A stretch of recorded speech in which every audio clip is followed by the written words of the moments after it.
Cat videos have always been popular, but now they're making history. I'm Brian Banmiller on Business. An orange tabby cat named Tater is the star of the first video transmitted by laser from deep space. In the 15-second video, Tater does what cats do best, chase around a red laser light. The video was beamed to Earth from NASA's Psyche spacecraft that is 19 million miles away. The trip took less than 2 minutes before the ultra-high-definition video reached the observatory.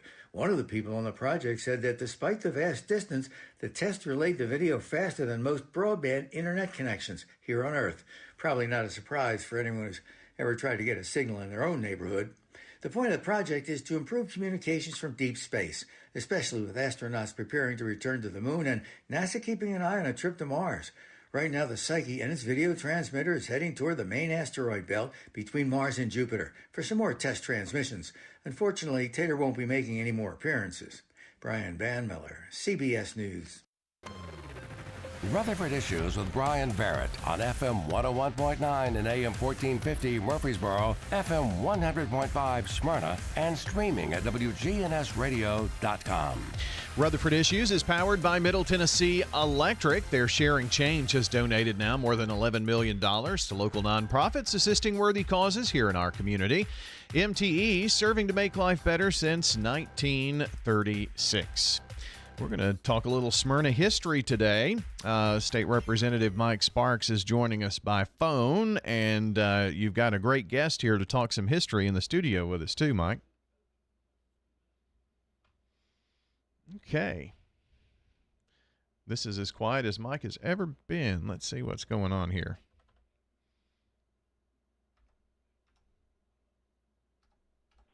All right. How about you now? I'm good. You here? Yeah, I'm here. All right.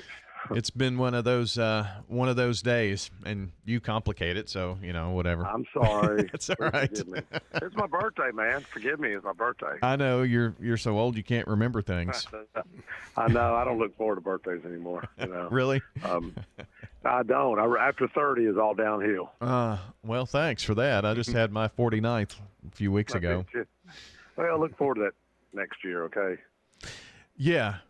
Well, you look forward to the one you're closer to. That'd be what, the 6-0? How close are you to 6-0? On the floor. That's 3 years. 3 years from now. But yeah, I asked Roger to come in and fill in. I just walked out of the state capitol. In fact, the governor just walked by. It's kind of neat. His staff.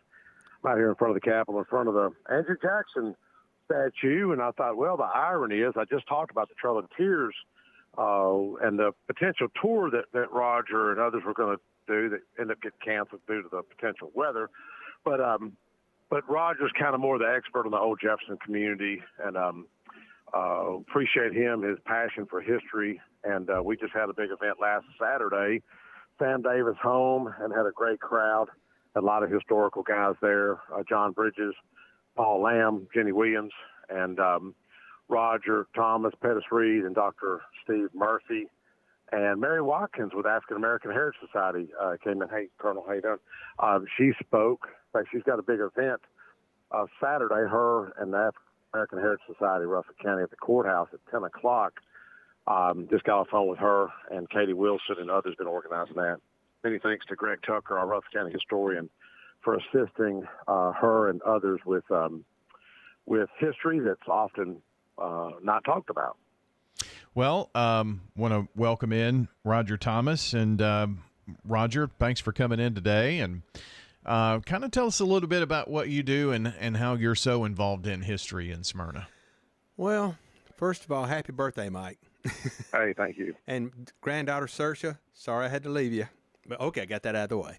All right, anyway, I'm a tour guide. I retired Bridgestone almost 7.5 years ago, and I was looking for a little something to do. And my nephew would come in town, which has the Old Jefferson Memories now. It's a website. Every time he'd come in town, I really had no interest. He wanted me to take him to a historical spot, take him around, show him his spots. Well, I started getting interested. I could do this. So when I retired, I called Sam Davis home. And sure enough, a guy had been there 20 years had just retired. Timed it just right. And after my 1 hour of intense training, I was on to go with my tours out there. Oh, wow. But it actually takes a while to find out really what you want to talk about, what people like to hear about. You kind of get knack what they're looking for. And one thing I did find out, though, that Sam Davis home was actually part of Old Jefferson until around 1868. And so I kind of consider that still Old Jefferson. Mm-hmm. Now, the tour is canceled. Like I said, it's never a good time. Like I said, I give them in the rain at Sam Davis home. I'm there just 2 days a week. In the snow, doesn't matter. But we do close down the month of January. I said, well, we'll get this tour in, Old Jefferson tour. Well, it all sounded great when it was warm about 2 months ago. So then I had to call my nephew, cancel his flight, and he took a vacation day, but he could still use his ticket. So he's going to come out. Carson will be coming out around, I'm thinking around March. You got to do it before the weeds grow up and before the lake gets back up or you can't see anything. We've done a summer, me and Carson.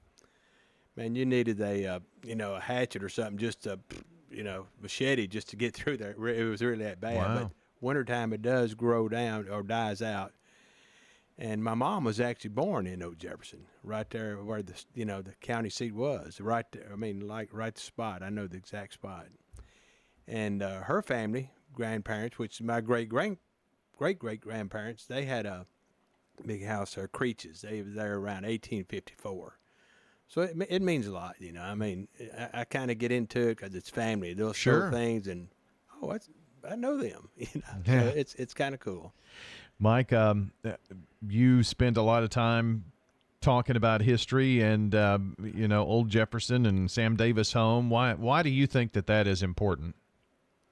Well, I think I've shared this. My wife doesn't think I need to talk about it, but I'll tell you what probably touches me personally, because I go back to my childhood when I was in the 4th grade. Now, Roger, don't start crying on me, but I was the only kid that didn't get to go on the field trip. I didn't have the $5. And I know my wife's like, don't tell people that story. It's kind of sad.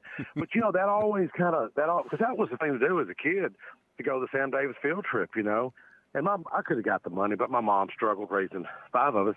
But God had a plan, because it was years later, a couple of years ago, a teacher, Emily Mitchell, invited me to David Jury School and took me, strangely enough, to the same classroom I was in. Just very strange. And the next day, I was up here. I was a guest speaker at War Memorial up here at the Capitol on behalf of the 150th anniversary of Sam Davis, and with the late Senator Douglas Henry. But I think God does have timing. I think there's things that shape our lives, and that's always stuck with me. And I think Sam Davis' story is something of character, and even though it's Civil War, he fought for what he thought was right. Was growing up, and I think he was at West Point, and that home just means a lot to folks in Smyrna, Laverne, and Murfreesboro, and I also see a little bit of this political correctness that's playing out. That's one reason I was glad to have that event of the day, and Mary Watkins spoke, and the late Dr. George Smith, that many of us knew, was at one of my events there a few years back, and Frank Captain that's since passed. But those stories need to be told, and it's like Dr. King said, we're not makers of history, but we are made by history, and I think Roger's family goes way back over there, and it's just such an awesome story, and it's just an awesome area. Even the Old Jefferson, where Samson Keeble came from, the first African-American lawmaker. I was talking about on the floor the other day, and Trail of Tears. And, Roger and I may not ever see that, but I think that years from now, somebody's going to pay attention and want to put some kind of a walk path through there. Maybe there's some monies from the federal government that, Rob Mitchell has mentioned. There may be some grants out there. So those things mean a lot to me. I know it means a lot to Roger and others in the community. We're talking a bit of history. Old Jefferson, Sam Davis home. Roger Thomas in studio. State Representative Mike Sparks joining us from the state capitol in Nashville. And Roger, the Old Jefferson tour, if you will, what are you going to do with that? How is that going to? Are you going to be able to do that? Weather, is that going to hurt you, or what do you think? Yeah, like I said, I'm looking at probably around March. Of course, okay. Saturday's canceled because of the cold weather. It's not really the rain, but it's the cold weather. And we got a lot of seniors, including myself. But it doesn't bother me, but some people it did. So I just kind of heaved what they were saying. But it would be led by Toby Francis, which I think is around 85 years old now. Is that right? Yes, and he will lead the and he's the authority out there. He knows it all. He has the pictures and all that. I mean, he was there, and Now, another thing, my aunt is actually still alive. She'll be 95 in February, and I think she's the oldest descendant from old Jefferson. But calls and texts me every day. Well, how about especially that? after a ball game. Last night, she actually said she turned the television off. If you know who was playing, she said, I turned it off at the end. I didn't want to see it. I had to break the news to her. And I said, you didn't kick the TV? No. She said, I didn't kick it. But I think Mike is actually going to maybe interview her one day, Yeah, that'd be We awesome. can do it pretty soon. Yeah. And like I said, she's can remember things, man. She told me about a flood and a guy named, they called him Uncle. See, what they call him? Uncle Gooch, Uncle Miles Gooch, African-American fellow, lived right down from him. She said, oh, yeah, on February the 13th, it was a Friday, and it was 1948, it had the water was high there, and it got down. He lived in a lower spot down there, and the water got down in his first floor. She said he went up in the attic, and he passed away. Wow. The fright or heart attack. But she did, just knew everything. Just the dates, remember that, huh? the times and all, It's amazing that age, Well, one thing about it, Mike, is if we don't talk to those folks and preserve that history, then those are things that will be forgotten. I mean, it really is. And, up here I see a little bit of I hate to say woke, but I do see an effort to kind of, I don't know if it's toward the memory of those that sacrifice, whether it's the 58,000 Vietnam vets and never return home. They average 22 years of age, or all those 600 young men that fought in the Civil War. But we had so much history right there at that courthouse. I was talking to Anthony Johnson last night, coming out of there, and Scott Broden as well. Just right there at that courthouse steps, the history. Some of it's good, some of it's bad, some of it could be considered a little ugly, but it's history. You're not going to be able to erase it. And the old Jefferson has just got such a cool story because, Brian, you remember, you and I interviewed Kobe Francis, Ernie Johns. Ernie's now since passed. It's still out there on video on YouTube. Folks won't see it. And you could tell he was still hurt over the federal government taking their land, displacing them. And you could see it and hear it in his voice. He was hurt. And that area is kind of high and dry from what I see. I mean, it was prone to flooding, but they still displaced all those folks. And many of them, farms didn't flood.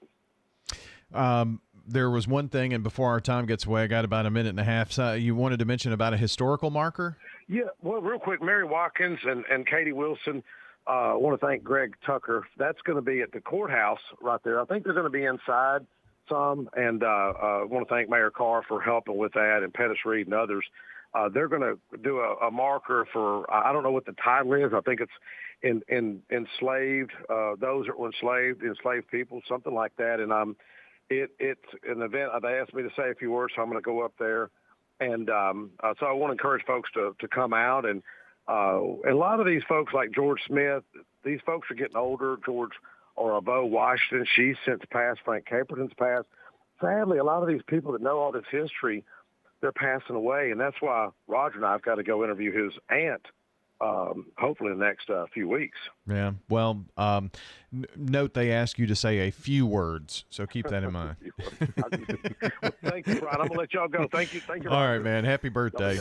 Thank you. Bye. All right. That's Mike Sparks. And Roger, if anybody wants to find out more about old Jefferson and how do they keep up with maybe when you're doing tours and things? You have a Facebook page or something? Yes, I do, but there's a site called Old Jefferson Memories, and that's my nephew, Carson Bennett. Okay. He's actually got that website, and it's got a map on the front of there. It's Old Jefferson, and that's how you find it. Anybody can get on there, and that's how you can actually really keep up, because everybody that's on my Facebook is actually on there. Okay. And what's the name of that again? Old Jefferson Memories. On Facebook. Yeah, it's and Okay. it's got a like I said, you'll see a map. That's how you know you got the right place, an old map. Sounds good. Roger, I appreciate you coming in. Oh, thank you, Brian. All right. Thank you very much. Roger Thomas joining us in studio, and Mike Sparks from the state capitol. And don't forget, go to WGNSradio.com/listen to see where you can hear and watch your favorite WGNS shows live and on demand. That's WGNSradio.com/listen. Have a great day.